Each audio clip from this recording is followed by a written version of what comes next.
नक्कीच बेलापूर मतदारसंघातील नागरिक हे विकासाकरता आणि बेलापूर मतदारसंघाच्या सन्मानाकरता योग्य व्यक्तीला मतदान करतील। बेलापूर विधानसभेतील राष्ट्रवादी शरद पवार गटाचे उमेदवार संदीप नाईक आपल्याबरोबर आहे। सर, मतदान तुम्ही केलेलं आहे, काय आशावादी आहात? प्रत्येक व्यक्तीने मतदान केलं पाहिजे। लोकशाही बळकट करण्याकरता मत हा आपला अधिकार आहे, तसंच आपलं ते कर्तव्य आहे।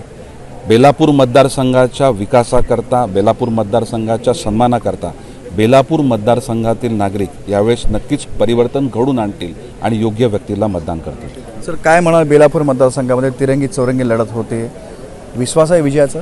बघा की या बेलापूर मतदारसंघामधील 10 वर्षाचा बॅकलॉग, त्यामुळे परिवर्तन हे अटळ आहे आणि ज्या व्यक्तीच्या माध्यमातून या शहराचा योग्य पद्धतीने विकास झालेला आहे आणि नागरिकांच्या अपेक्षा जो व्यक्ती योग्य पद्धतीने पूर्ण करू शकतो अशाच व्यक्तीला या बेलापूर मतदारसंघातील नागरिक मतदान करणार आहेत आणि बेलापूर मतदारसंघातील मतदार हे योग्य मतदान करतील असा माझा ठाम विश्वास आहे। सर, नवी मुंबई हे देशातलं नेहमीच पहिलं दुसरं शहर राहिलेलं आहे, त्या शहराची अजून प्रतिमा उंचवण्यासाठी कशा प्रकारे आपल्या माध्यमातून पुढे काम होणार आहे? बघा, नवी मुंबई शहर हे स्वच्छ शहर आहे, राहण्यालायक शहर आहे आणि त्याचबरोबर खूप मोठे प्रकल्प या नवी मुंबई शहराच्या आजूबाजूला किंवा या शहरात आलेले आहेत। या विकासामध्ये या शहरवासियांचा देखील सहभाग असला पाहिजे।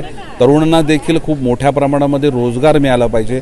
तरुणांना त्या कंपन्यांपर्यंत पोहोचवणं, कंपन्यांना कॉलेजपर्यंत आणणं आणि त्याचबरोबर महिलांचं संरक्षण, महिलांचं सबलीकरण आणि ह्या शहरातील गावगावठाणं असतील, शहर असेल, झोपडपट्टी परिसर असेल, इंडस्ट्री असेल, व्यापारी संकुले असतील, यांचा एक समतोल विकास आखण्याचं एक मी संपूर्ण वचन हे नवी मुंबईतील बेलापूर मतदारसंघाला दिले आणि नक्कीच बेलापूर मतदारसंघातील नागरिक हे विकासाकरता आणि बेलापूर मतदारसंघाच्या सन्मानाकरता योग्य व्यक्तीला मतदान करतील।